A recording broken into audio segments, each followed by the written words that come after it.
morning, everybody. Whether you're on the East Coast, West Coast, or around the world, this is Coast to Coast. We got some new people in the house today. We got James and Brian. You've seen them on our Wednesday show that is somewhat professional. And of course, we got Philly back in the house. So we got to talk about, what happened in Dallas?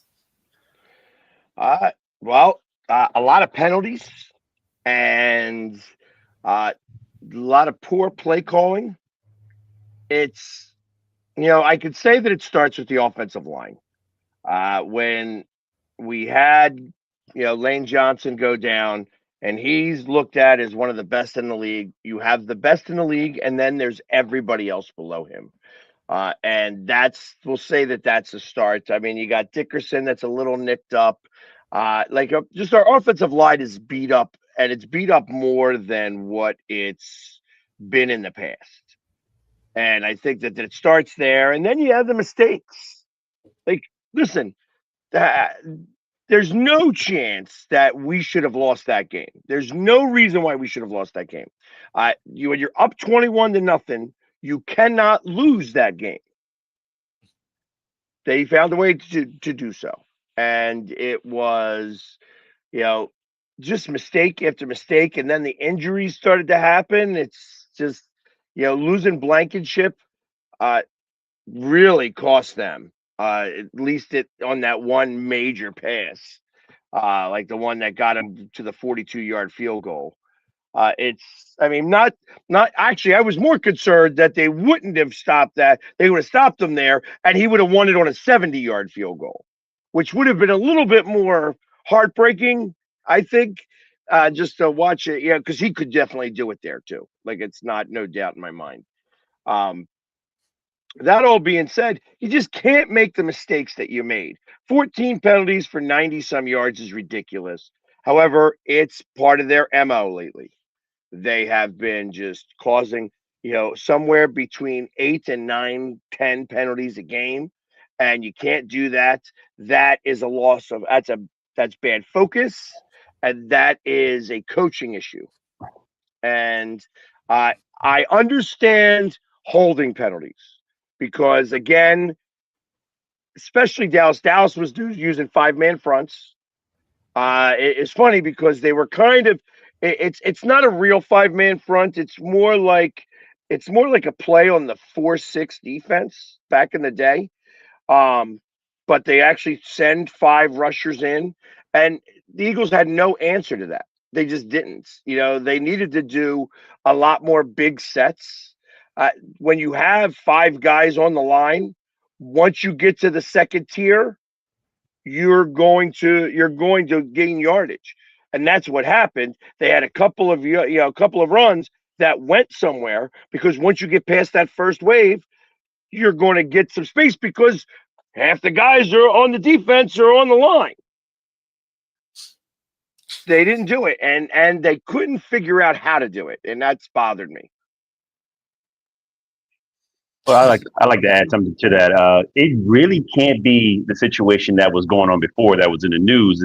The issue between AJ Brown and Jalen Hurts, not the communication, not being there, the chemistry not being there.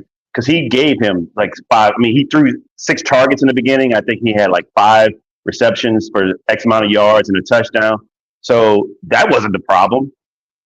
They, like you said, they found ways to just give the game away because, and by all intents and purposes, the Eagles being up 21-0, you blow a game if you're losing the game 20. You don't score any more points after 21, and like you said, that those penalties, that's just that really hurt. They found. I mean, and that has to be a coaching issue. You got to look at Sirianni like what's going on because this team is talented. One of the longest penalties that they had, that was a weird call in general, but. All right, see, it's like, okay, you got beat off of that one. You know what I mean? The referees made the wrong call. It should have been offensive pass interference. You had CeeDee Lamb put his hand in his face and literally push him back, and they called defensive pass interference. We'll call the ref being in the wrong spot. Okay, that happens sometimes. That one call wasn't enough. It wasn't enough, and ultimately, it's. Like it's just I felt that it was definitely a home team referee crew. But I don't blame referees. You know what I mean? There were so many ways we could have won that game and didn't. And whether it was Jalen Hurts overthrowing, which he did a couple more times, Mhm. you know, there wasn't many drops, so I can't blame drops this time. But I can bad play calling.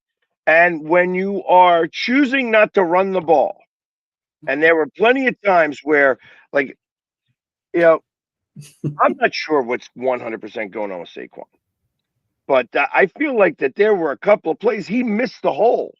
There was a hole there, and he missed it, and that makes me scratch my head a little bit. Like, what's going on mentally?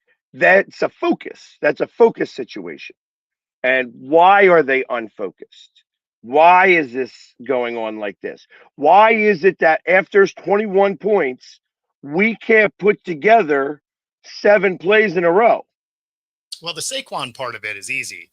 He's on the cover of Madden. Well, it's funny that you say it like that, but the other way about it is that he's also in a lot of commercials. Yeah. And I'm not saying that that's one thing. The guy's got to make his money, and I get it. But there is a level of preparedness that he has gone through in previous years that he did not go through this year because he was busy. And that becomes a lot more problematic.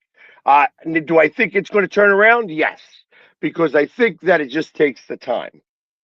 And ultimately, you got to feel good about the fact that you guys have played poorly and are where you are. Right. Correct. I mean, it'd be one thing if you've been playing your best ball, but you guys haven't played your best football yet. Like when you look at the roster, you look at the talent, why we keep asking what's wrong with this team is because you should look so much better than you do. And despite that, you're winning. And the Niners, conversely, they keep winning. And you look at the roster and you're like, how are they winning? Like everybody's hurt. Well, at some point, all right. And I'll tell you the difference between the two. Coaching, I feel like that the coaching is winning games for the 49ers. No question. And I feel like that the talent is winning games for the Eagles. And that's I think a real statement that as bad as they've played just shows how good they are. And ultimately, they're going to have to start to make a turn here. Now, I know that everybody's talking about Kevin Petrullo, and trust me, it was tough to watch that he wasn't, just a bad play call after bad play call. You going these 3 and outs and not wasting any time off the clock. You got to play a longer game when you have that type of lead, which means that you're taking the clock down, that you got to have that clock running, which means that incomplete passes are no bueno. So, and I'm not a big fan of these bubble screens. First off, everybody sees them, and our guys aren't good enough to break that first tackle. It's like A.J. Brown maybe could shed it. Devontae Smith, I think, is too small. So you're not going to be – those aren't going to be what gains you yards. Again, the defensive secondary of Dallas was one of their weak points. We exploited it and got the one pass. They tried to do it again, and then they didn't really go back to it very much. And then you could tell when you saw that they were lining up to go to try to do one of those types of plays that required longer time for everybody to get to where they needed to be, that Dallas brought in a 5th or 6th rusher, and blitzed. So they were telegraphing their plays. And I think that you put A, B, C, D, and E together, and of course that all equals loss. Yeah. Mm-hmm.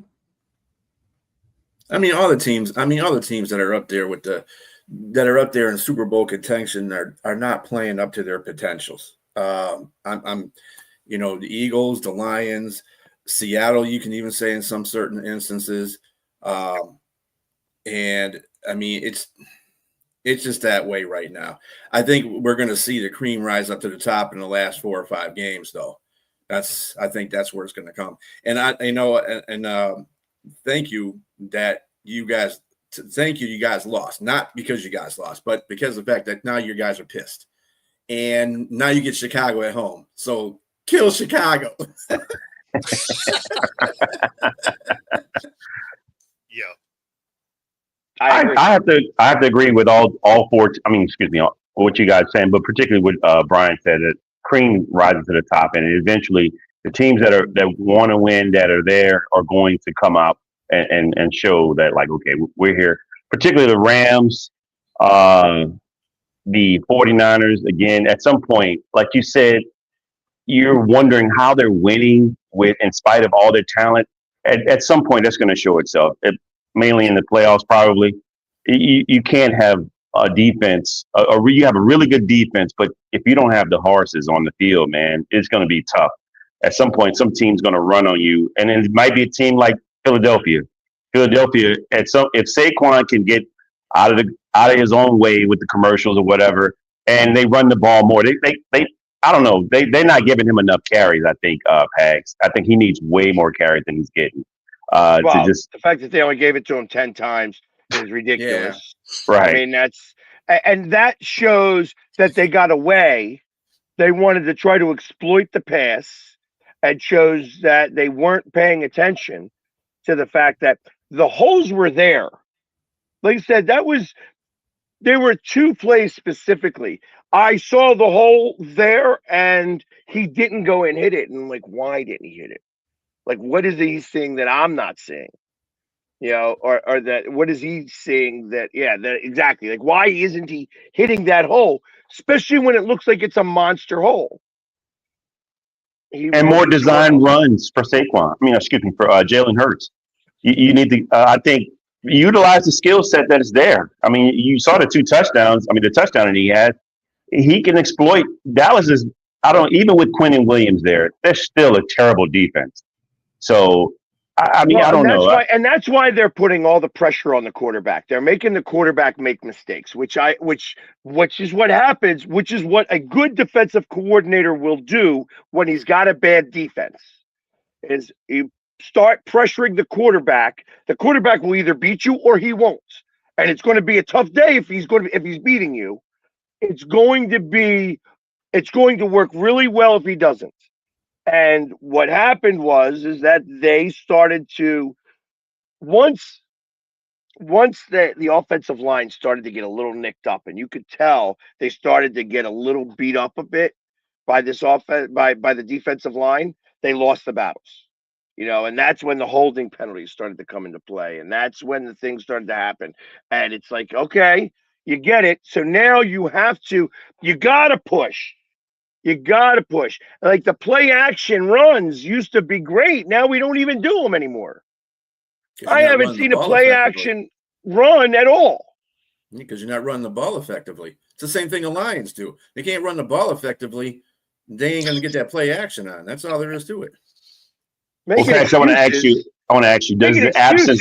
See, this is a dumbass. That's a dumbass Cowboys fan. Has no idea what football is even all about. I'm actually explaining what the Cowboys did right, and you're being a dumbass. Donna, tell your husband to shut the hell up. Sometimes you just got to wind that key. That fuse was short, boy. Hey, I want to ask, do you think that the absence of Kellen Moore has anything to do with it as well? No, I don't know that it's Kellen Moore.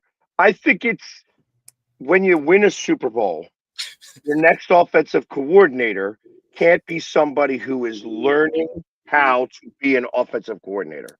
And that's part of the issue here, that the learning curve is longer for this guy for Kevin Petrullo than it's supposed to be. You're supposed to have this figured out by now, and the fact that he doesn't have it figured out, the fact that he thinks that defenses are dumb and that they don't know what plays you're going to call because they already know his trends, that's a problem. And that's because he's too young. It's like me playing Madden.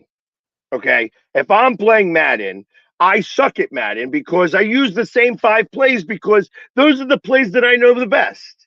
So ultimately, I keep going back to those plays because I have a 35% chance of actually completing it or having it go for something worthwhile.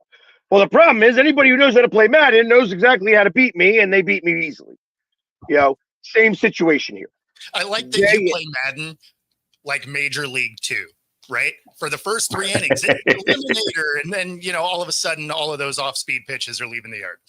Yeah, exactly. So it's part of I feel like that they know enough about his trends, and the reason why they scored 21 points so quickly was because they now stack 20 to 25 plays. Instead of a 15 play script, they have 20 to 25 play script. Well, the problem is that they should rerun the script. When the first 25 plays worked, rerun the same 25 plays as you just did. Let them figure out that you're running the same 25 plays. By the time they figured it out, you should have scored another touchdown. I mean, realistically, they should have scored more points than they did. The field goal, missing the field goal hurt, obviously, but they missed the field goal too. And that guy don't ever miss. So I can't blame that either. You know what I mean? It's just like they're too many mistakes, just too many mistakes. There was no reason for them to lose that game, and they gave it away and lost it. I guess the next big question is there a reason to panic at this juncture? No. I think panic is what the media is doing for us. And it's like somebody said this the other day, and it made a little bit of sense to me on why you're hearing so much drama. I don't believe the drama. I really don't believe it. I feel like that there are certain things that are occurring that is making this drama happen. And that's then the guy was saying, oh, that the Hard Knocks for the season is in the NFC East. So it could be them pushing certain narratives because you have cameras there that need to create some drama to be able to help feed the story some. So I mean that actually sounds like a realistic thing. That's all well and good, but you guys had drama long before those cameras were arriving. well, we did, and then we won a Super Bowl. No, I mean just this year. No, I'm talking about those cameras have been there all season long. I got you. So that last commenter, it must be a Dallas fan. He said our terrible defense shut the Eagles down. Maybe the Eagles shut themselves down, sir. I would imagine that if you're someone who's putting up 21 points, and don't kid yourself, that defense has been terrible for a long time. So it's real. It'll be interesting to see. I mean, they have a really big test this Thursday. So as good of a you better hope, Joe, that this wasn't their Super Bowl, that they spent all of their energy coming back in this game because if they beat Kansas City, they could propel. I think that they could possibly make the playoffs. If they lose to Kansas City, I suspect that this season's a wash then, that they're not going to come back because the only team that they've beaten with the winning record this year has been the Eagles. And that says a lot. And at the end of the day, it was a divisional game. They're always close. I mean, I called the score. Somebody asked me, I said it's going to be 24-21. I just hope it's not a 70-yard field goal for you guys to win it. So I mean, it's literally it wasn't a 75-yarder, it was a 42-yarder, but either way. It's ultimately, I knew it was going to be a tough game. I looked at it as, I said it all last week too. I didn't say that we were going to kill Dallas. I said that it was going to be a tough game all the way around. And the fact that we scored 21 points was just a ruse. You know what I mean? You needed to put your foot on the gas and knock them out, and they took their foot off the gas. And when you take your foot off the gas, it's hard to put it back on there again. Well, and that's what I attribute to the offensive coordinator. You got to keep that foot on the gate. Like you said, just keep running the plays that are working for you until you figure it out. By that time, you'll have like a 28, 35-point lead. So at that point, you don't have to worry about it anymore. That's the thing I've been seeing reoccurring with Philadelphia. Yeah, they've been winning their games, but their offense has been looking horrible because I think the offensive coordinator he's not Kellen Moore. Kellen Moore was out there just balling with you guys last year. And Saquon was, he had his great season. I mean, night and day right there. So, but our offensive line was in better shape last year. I mean, like I said, they have been nicked up all year long. And when you're nicked up, you don't get the same amount of push. Also, somebody said this the other day. I mean, we've got this guy Steen in there who's definitely not Mekhi Becton. And losing Mekhi Becton for $5 million a year is a monster loss. Monster loss. He was just a beast on the field, and this guy Steen is not a beast. So again, it's like you have somebody up here, and then you have somebody down here, and their difference is tremendous when you're talking about everybody in between being better. Because if you're a little bit better on the defensive side, you're going to get through. You're going to do that. And Steen hasn't been able to pick up the slack yet. See, that just makes me think of the offensive line for Seattle. You know that meme where it's like the three dragon heads and one of them's kind of special, right? Right. Like cross-eyed and goofy. That is our offensive line. We got like dudes and then Bradford. And you're just like, why? So I have no empathy for neither one of you guys. For all you people out there who don't know me, I'm a New Orleans Saints fan, and we got like 3 first-round draft picks on the offensive line. We had 4, we got rid of 1 and sent them to Los Angeles Chargers. But we got a guy named Cesar Ruiz who's a terrible, absolutely terrible right guard.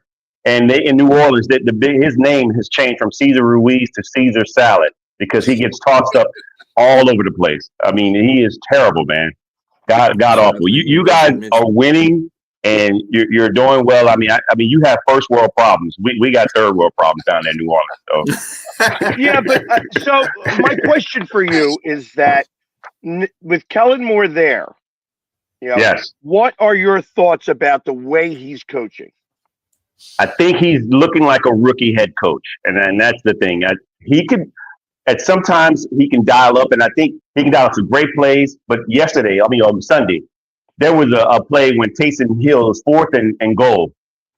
To me, you got a rookie quarterback that's getting you down there, and you're at the goal line. Give him the ball. Put it in his hands to try to win or lose. Don't give it to Taysom Hill. Taysom Hill's the guy. He's the gadget guy. But everybody knows what's going on with the situation. Everybody knows that Taysom's going to get the ball. And then you put him in a situation where he has to throw the ball, and everybody, almost the whole defense of the Falcons knew what was going to happen. So there was no way he could get the ball to him. So that was on 4th down. And you take points away. You don't even put 3 on the board. So I think it's kind of, to answer your question, he's been good in some ways. And he's been a rookie in some ways, just like a rookie player out there. And I think it shows that he's a rookie head coach. But he's shown some real magic out there with what he's had. And so I think it's just going to be time. Time will tell how well he does. And I think add more pieces to the chessboard, because I think right now we're just stragglers. A lot of bums out there, and plumbers and electricians are out there. So.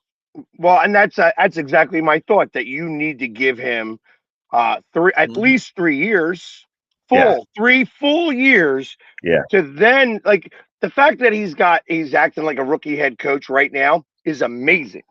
That's awesome, because this is the time for him to act like a rookie head coach because your team sucks balls. You know what I mean? Like, so any Wow. win that he gets is due to his coaching.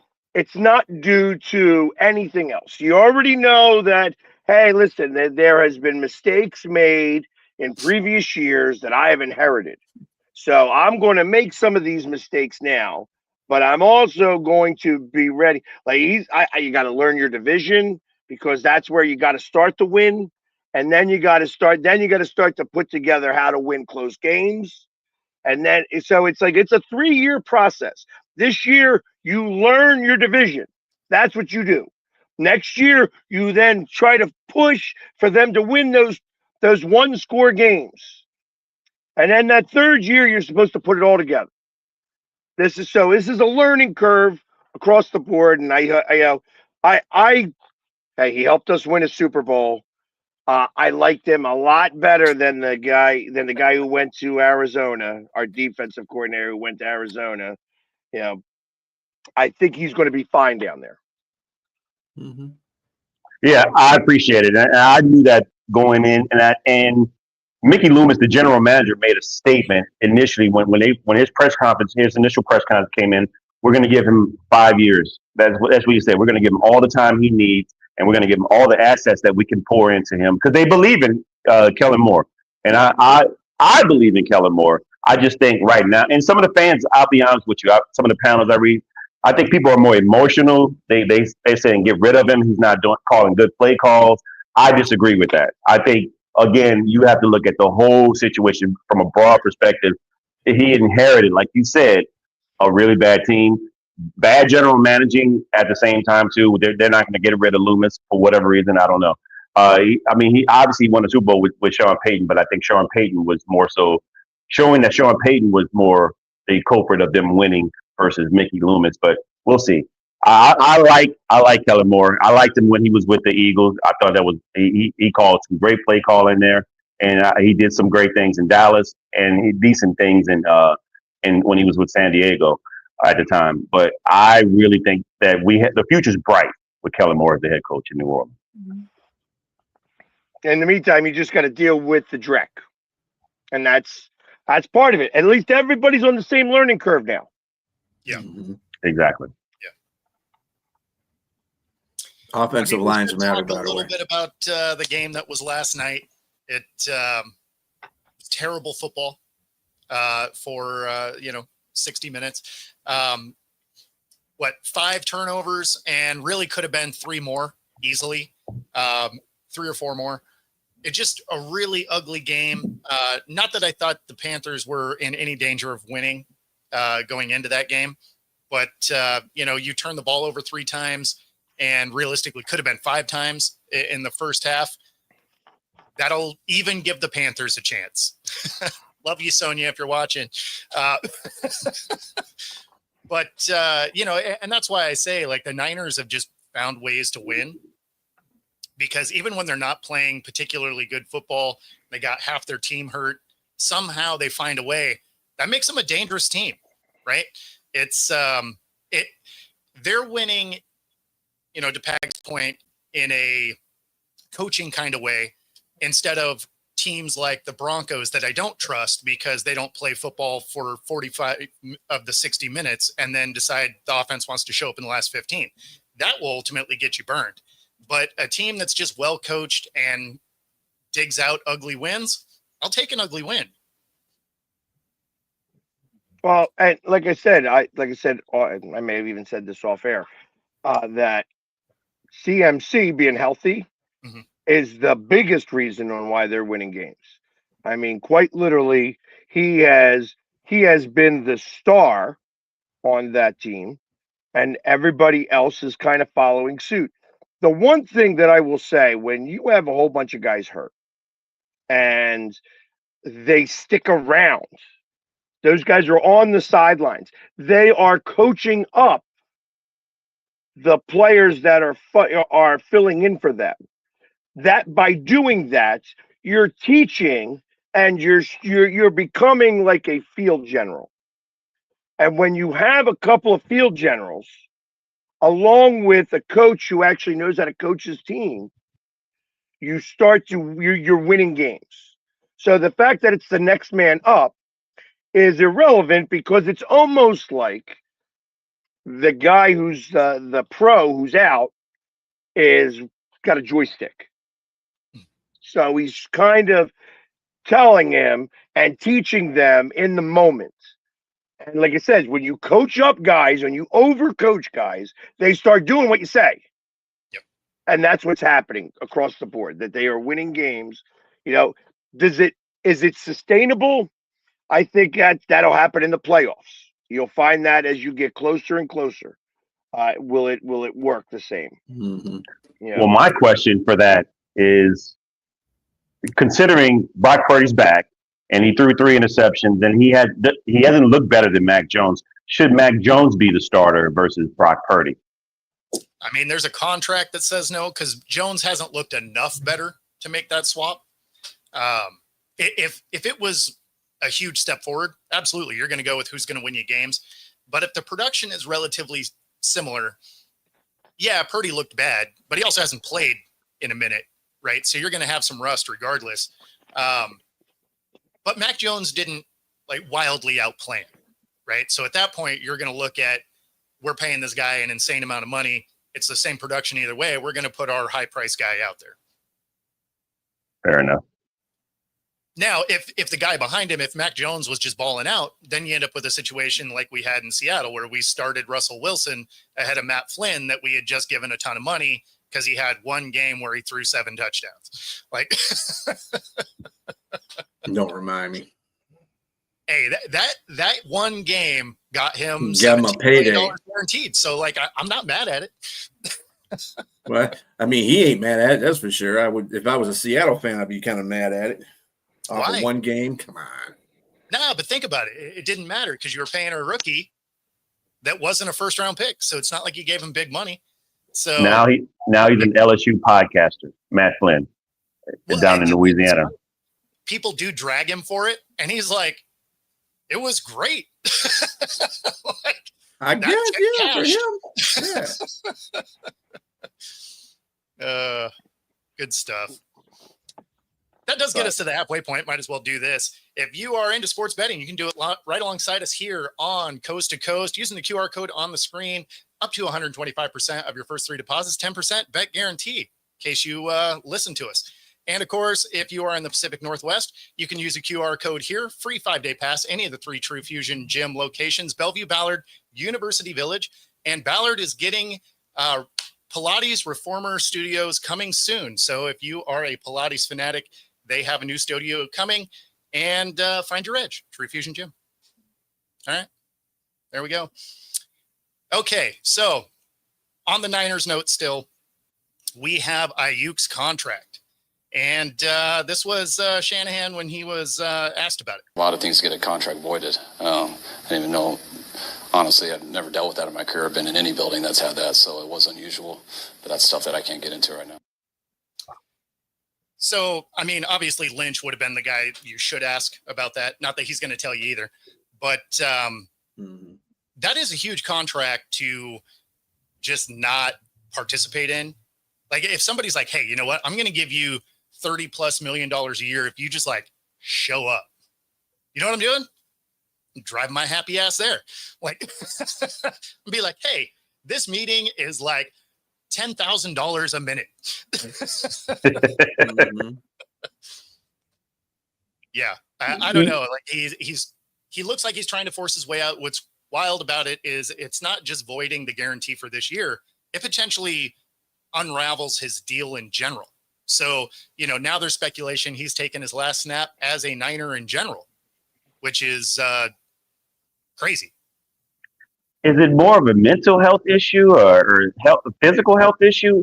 Because my question is, it doesn't make sense to leave a team that's winning. I mean, you have an excellent, to me, from the outside looking in, you have an excellent coaching staff. You got both, I mean, on defense and offensive side. And you have opportunities to get back out there and play for a team or organization that's competing. They're not only competing, but they're winning. And I don't get it. It has to be something else going on because I heard one of the players say, "Hey, we keep in contact with him. He's been that type of guy." When something that was a red flag to me was that he said he's sort of a loner. He's a bit of a loner, so we don't know everything that's going on. I mean, that to me, that's a bit of a red flag. So I'm wondering if there's some mental health issues there going on to where you're not showing up to your meetings, like you said. If you're making this amount of money and they just need you to show up and come to the meetings, and you're not showing up, what's going on? Because I'm not gonna let you take my money. I mean, I'm gonna make you fight for that money. I'm gonna take that back. And, keep the money because I earned it. I got to that contract. So why would I let that go? What's the issue there? That's my question. Yeah, didn't he ask for a trade though? Didn't he ask for a trade earlier in the year? He did. He asked for a trade. He asked for a trade before he signed the contract. Correct. And then once he signed the contract, it's like, how do you trade him after that? You can't really. I don't know that it's mental health. So the fact that he's a loner is one thing. I reading between some of these lines, thinking about some of this stuff, and knowing who the general manager is over there. There's a piece of me that believes that, you know what, that general manager said something to him that pissed him off, and it don't matter how much money. That's what I think occurred. There's something that that Lynch called him out on something he didn't want to be called out on, and he's taking it to his grave. End of story. That's where I'd be on the other side of that, though. I'd be like, hey, you know what? I'm not playing, and I'm taking every guaranteed dollar just to stick it to your team because you can't go get someone else. You don't have the cap space. So, like, I would be doing it the other way. Like, if you're playing the petty game, you snag every dollar possible. Right. I'm there too. We're assuming too that he wants to be let go of the team, but does he really want to go play football? Well, he can't anyway. What thought about that? No, I'm just saying. I mean, even if they do release him from this contract and he has that opportunity to go play football, is he really into playing football anymore?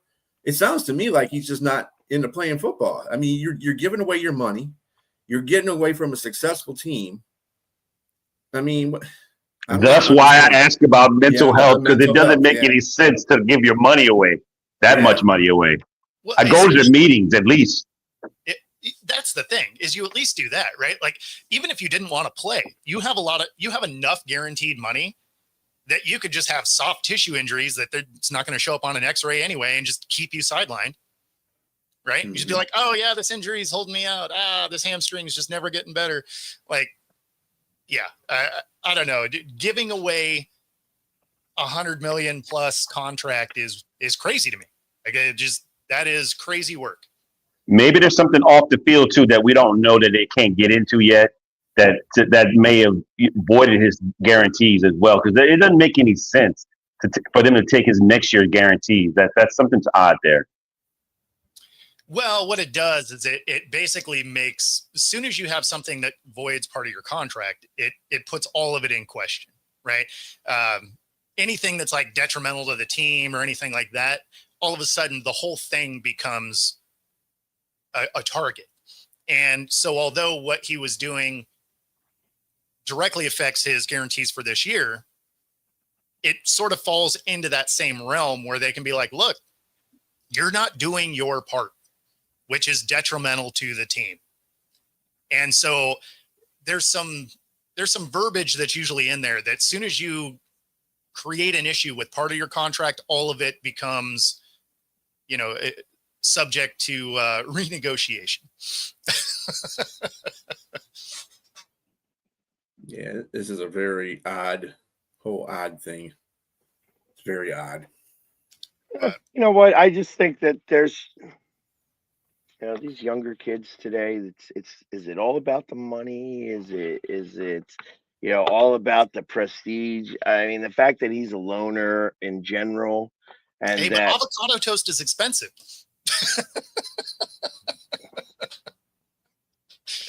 Yeah. To each their own. So I mean, for me, I'm taking the money. Like, I'm showing up. Same. He's already got a lot. He's already got a lot of money. Yeah, but he doesn't have the 30 million that he was going to get for literally doing nothing. He has to show up and be like, yeah, y'all should fix that. I can't help, but Which he earned. He earned that to get to that point. I don't put that into the perspective. I don't know. In the mind of Brandon yeah. Ayuk. I mean, Correct. to be fair, most people that watch this show would be showing up for $30 an hour. let alone 30 million. So, Right. you know, yeah. So And that being said, he can cut ties and it's cool for him. I don't know. I'm not leaving that kind of money on the table. It's hard to make that up on the back end because your next team isn't going to trust you fully anyway. Even if they do have that mentality of we can fix him and all of that, they're still in the back of their mind and be like, you know, let's make this like a 1 year prove it deal kind of thing. And then on top of it, this hurts any kind of, you know, now he probably doesn't want a broadcast career if he's a loner, right? Probably doesn't want that kind of action, but it does change some of the opportunities you get on the back end if you do stuff like this, right? So it's not just the short term, it cost me 30 million this year. Like this could be costing you millions of dollars per year for years. So I don't know. Again, just weird to leave money on the table. NFL careers are short anyway. And this may be his biggest contract, his peak moment. That's it. It may be downhill from there, like you said, even if he is healthy. But who's going to trust him now, considering all this is going on? Somebody. Work for pizza. I'm with it. I'm with it. I do love me some pizza. Hey, how about, you know, I'm going to preface this. I'm going to change. How about Stefanski giving the big thank you, Shador? Good work out of you over there. You saw that? You saw that. That was the weakest praise. Like there was more praise for everyone else. Stefanski doesn't like the kid, like straight up. It's obvious. It wasn't his guy. I mean, it's not his guy, but at the same time, you know, and of course, this was where we were going to have the conversation go anyway, because we had a little chat about it this morning. But yeah, I mean, Stefanski doesn't show a lot of faith in him. And of course, it's Shador. So there's crazy hype to either side, right? Like there seems to be no middle ground of like just decent journalism for this. It's either he's trash and he's never going to be anything, or it's he won a game with really a very average stat line. He's going to be the MVP. I mean, like, can we just understand that he's a rookie? He had an okay game against a really bad team. Let's let him play a couple of games and see what he can do. Cause there's issues with his game, right? Like, and it's not like they're new issues. He had the same problem in college. He doesn't like to step into the pocket. He likes to bail out the back, gets him in trouble, gets sacked a lot. He holds onto the ball too long, but he is very accurate. He reads a defense well. So I mean, like there's things to like and there's things not to like, but for whatever reason, the way that his branding has worked out, it's either he's the worst thing to ever happen to football, or it's oh my God, it's the best that anyone's ever played the sport. It's like, can we calm down and just understand he's a rookie and he's okay? Like he's not doing anything special, but he's not horrendous.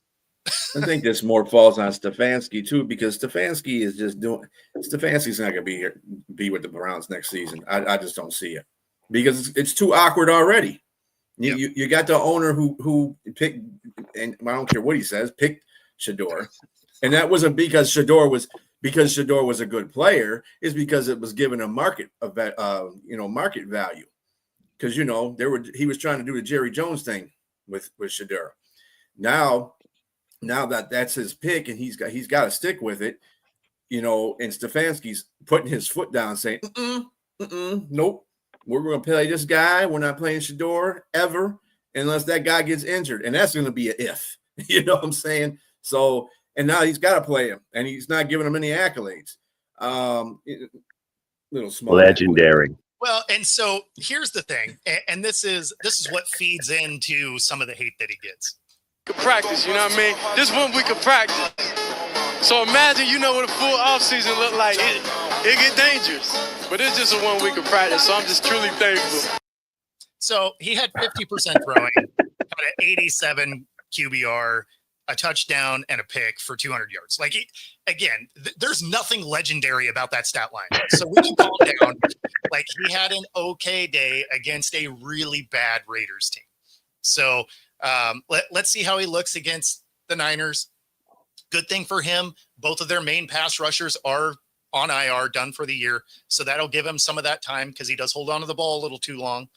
So that being said, like, let's see what he can be. I don't think he's the dark horse MVP after a average game against a bad team, but I don't think he's trash either. Like, it's okay to just be okay as a rookie.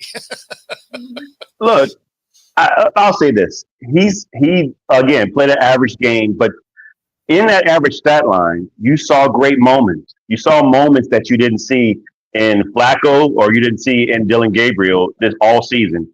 And when they showed the split screen of him throwing that deep pass to Isaiah, what's the guy's name, Bond, and it was just a rollout. It was beautiful. It was just a beautiful throw. And you watch at the bottom half of that screen, you watch Myles Garrett. He was in awe. He was in awe. And so clearly you can see that he has the confidence of his teammates, the vote of confidence of his teammates. And I think that there is something to work with. But at the same time, he showed that I believe that he should belong. And I agree with you. It was the Raiders, albeit it was the Raiders, and you had a team that gave up 10 sacks. But you having a guy, I'm not going to just say it's just the Raiders because Myles Garrett is just on a tear, and he's probably going to break the record for the all-time season sack record of. And so he's had 15. He's had 15 sacks, I think, in the past 3 games. Yeah, 15 sacks. Well, and so that's the thing is when you look at his stat line, right? They're giving Shedeur all the credit for winning. They had 10 sacks against the Raiders, right? Mm-hmm. Nobody's talking about the fact that the defense was destroying the Raiders the whole day. They're like, oh, Shedeur was amazing. It's like it's an average stat line with elite defensive play. So let's just pump the brakes. Like two things. I agree. Can have a good day, but it can also be heavily aided by a defense that was getting after the Raiders. Well, let's flip the field. You got Max Crosby on the other side. They only got 1 sack. So at least you can say that he didn't revert to what he did in that first game against Baltimore's defense, where he was running back and giving up 15-yard sack, negative 15-yard sacks. And I think he's going to revert probably when he played against the 49ers a little bit. But also I think that you give him, again, more time with the first-team reps. You're going to see a little bit more because this is a guy, again, the things you saw in college, he still threw for over 4,800 yards, 44 touchdowns to 7 interceptions. As average as he may be or not, that's still nothing to sneeze at. And I think that he can progress and improve in the league as long as he has a team around him. And so the thing is, I think he can be a good quarterback in the league. Like I don't think he's going to be the number 1 guy or anything like that.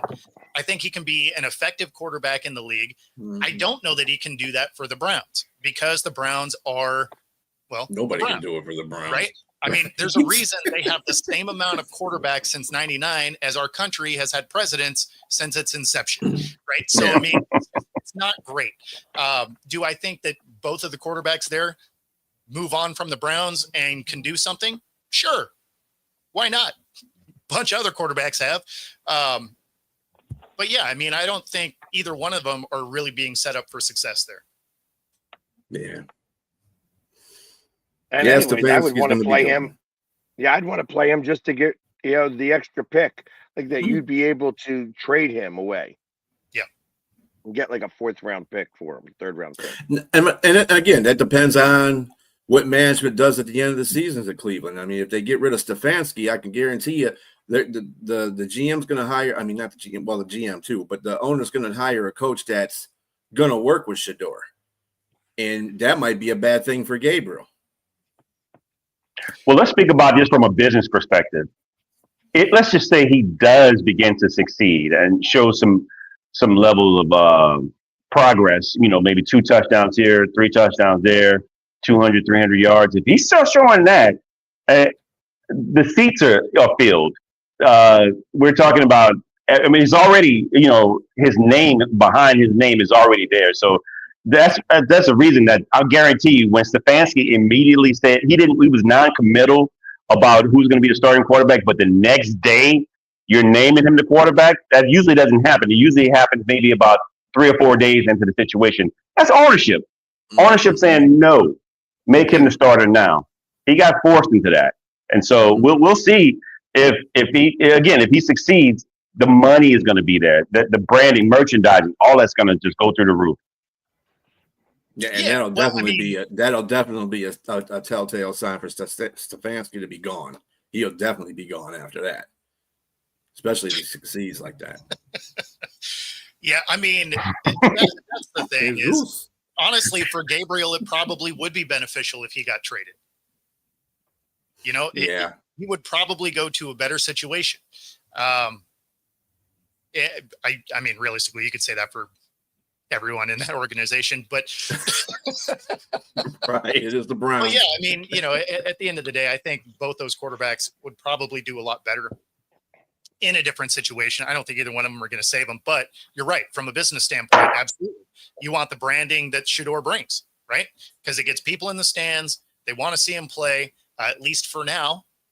If he struggles, it'll be a whole different thing. Well, actually, people still show up, though, because they'll want to see him struggle, right? Because you either love him or hate him. There's no middle ground of like, hey, let's see if this kid can succeed. Like, well, I do have a question for everybody, or you two guys. This is your show. We talked about the 2 quarterbacks that are there, the rookies. What about the guy that was on the sideline talking to Shedeur and Deshaun Watson? What's going to happen to him? I mean, that's the elephant in the room that really no one's talking about. That big contract, still got a lot of money there. What's going to happen with him? So they did restructure his deal. So they extended it, and it makes it so that the per year hit is way less. So after this season, even though they're going to take hits over the next 4 years after that, they can essentially get rid of him because they have 2 rookie contracts at quarterback. So they can essentially just absorb what they're going to have to pay him because of the rookie deals that they have. And they can essentially just kind of move on from him if they want. Which I'll probably do. I would fully imagine. It's been a long time since he played meaningful football, right? I mean, he hasn't played good football in Cleveland yet.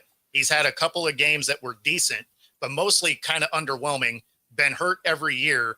And I mean, he hasn't had a good season since the Texans. Mm-hmm. That's 5 years ago. And the ownership, Haslam said, we missed on that. So he actually came out and said that. Not really? No, that's why they restructured the deal, though, is because now they're on the hook for like $25 million a year or something like that. So they can 25, 30, something like that. So they can eat that with the quarterback rookie deals, especially because neither one of their quarterbacks were first rounders, right? You had a third and a fifth. They're both relatively cheap when it comes to NFL contracts in general. So, yeah, I mean, at this point, because of the way they restructured, yeah, they can get him out of the room if they want to. Him and Ayuk wind up on the Saints. That's funny. No, sir. No, thank you. No, thank you. They're not going to pay him. The thing is Ayuk's going to want money from wherever his next stop is. And if I'm, but he can't demand it though. He can't demand it. Yeah, that's the thing. Is if I'm a GM and he's like, I want all this money. It's like, yeah, you do. Cool. Hope you find it, man. I mean, that's the reason why I feel, just to go back to Ayuk for a second, is that does he have any for playing football anymore? Because you got to know what you're getting yourself into when you do stuff like that. I hope so. Because you're not going to go anywhere and get a big contract because everybody's going to be laughing in your face for it. You didn't play football for a whole year and a half or whatever it is, and then you get rid of most of your contract money to another organization, and now you want to come here and get all kinds of. No, it don't work that way, bro. Don't work that way. I don't know. I disagree with that. I think that there's going to be a football team that's going to pay him. Cleveland? No, and I think it's going to be. Yeah, actually, I wouldn't be surprised if it's like Arizona or Seattle that does it. We won't pay him. When you say pay him, you mean like second wide receiver money or second tier? No, I think they're going to pay him. I bet you he gets $100 million contract. Coming out the gate after this debacle? No Yep. way. No. Yep. I disagree with that. We'll get back. We'll get back to it as we think. I think that because he's doing it the way he's doing it. Yeah. Listen, if he was going in and just stealing the money, different scenario. I think there you're starting to be a cancer. He's not being a cancer to this team. And that's the bigger deal. I think the fact that he's removed himself from the situation says, listen, I did not want to play here. They gave me money. It was hard for me to say no. When all said and done, it didn't change. I did not want to play here. I chose to not disrupt. I chose not to steal. I chose to get myself out of the situation. And now I want to be I just want to be in a situation I'm happy. My happiness is beyond anything else. It's not about money. It's not about trying to disrupt the franchise. I want to play football and I want to make money and I want to be happy. End of story. If he comes out with that type of mentality and that type of message, how do you not give that guy $100 million contract? I don't know. I think we've all suffered through some toxic work environments because we're like, hey, you know what? We're going to get this money. We're going to do what we're supposed to do. And then as soon as the changes the scenario, though, changes the scenario. Sure. That means you stole money, which means that you're probably not going to get that money. Also means that they could just keep him there. By doing this, he gets himself out. He does get himself out. There is that. If he gets another big contract, it will be one of those, say it's $100 million, but the second, like it'll be a 3-year $100 million, second 2 years are voidable, right? With fairly minimal, like $30 million will be guaranteed. And then they're going to be like, look, we want to make sure that you're going to play, right? Like that'll be the best case scenario for him. And that's if somebody does it. And it's probably still going to be for a middling or worse team. So I think that this is my in my honest opinion, he gets, if he's not with San Francisco next season, he gets a 1-year deal, prove it deal. If he balls out, then I agree with you, Pags. I think he gets another $100 million contract after he proved it in that first year. I guess we'll come back to this next year. Yes, sir. The moment that I do this, I'm going to dance a little jig in this living room right here and say, everybody tell me I was right. Because I'm telling you, that's what's going to happen. There's going to be a team that's going to pay him the money. If that happens, I'll dance the jig with you. We can both get down on the floor. But we're going to say that after you dance the jig, though. So you got to dance the jig. Yeah, no. You definitely got to dance a jig. And of course, then we'll reap our praises upon you. The only time I even hear that phrase is Die Hard, which is a Christmas movie. That being said, that does get us to the top of the hour. We appreciate everybody watching. Be sure to like and subscribe. Helps us bring our content to you. Otherwise, we're going to get out of here. We appreciate both of you guys joining us this morning, and we'll see y'all tomorrow. Take it easy, everybody. Peace.